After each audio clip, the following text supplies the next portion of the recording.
Now, joining us by phone is Harmeet Dillon. She's the Republican National Committeewoman from California, supporter of President Trump.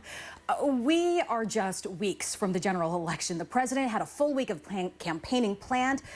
First, tell me, were you even surprised by this after we learned about Hope Hicks testing positive?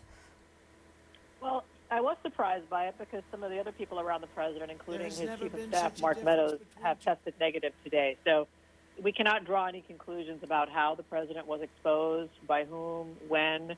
That would all be rank speculation and irresponsible. Okay, but let's talk about the fact that we saw, all those people gathered in the Rose Garden. What does President Trump need to do going forward? We all like to assume he will remain asymptomatic and that he and everyone will be fine, recover, be healthy. What would he need to do now going forward for his campaign? Because there have to be voters out there who are on the fence saying, well, I was thinking about voting for Trump, but he can't even protect himself from coronavirus. What would you say to them?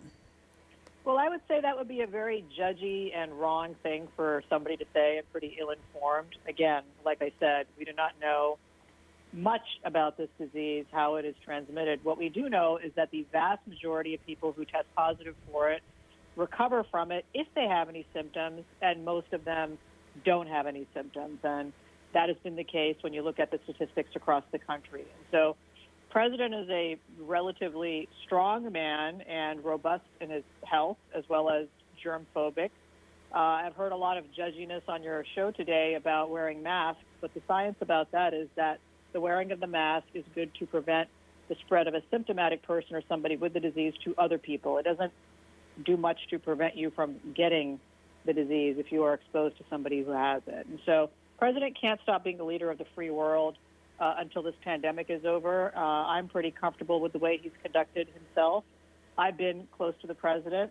People take tests when they are in that situation. People take tests when they have to go into the White House.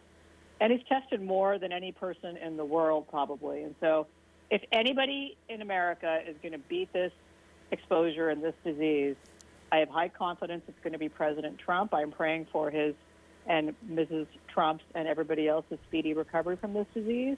And I think even some liberal journalists like Rachel Maddow are doing the same and taking the high road.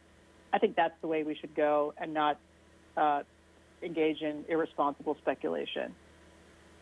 Well, I don't think anybody is hoping for his demise. At least we certainly are not. We are hoping that he recovers well.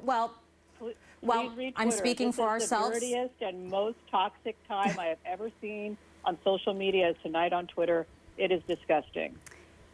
It has been a very divisive year, several years, but I'm just speaking for us here at ABC News. So do you expect at all, though, for the president to change tone a little bit? There has been criticism that perhaps he wasn't taking the virus maybe as seriously as he should, saying that we're pretty much over it. Do you expect the tone to change at all in the coming days and weeks?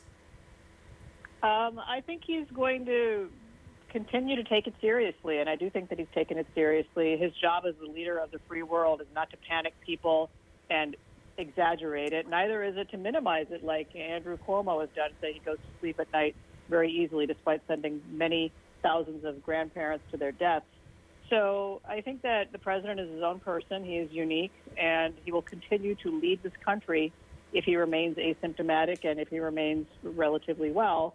He's a very strong person, great force of personality and character, and America needs him right now. So I know he's going to do his duty. Okay. Well, thank you so much for checking in with us. We definitely appreciate getting your insight tonight. Thank you.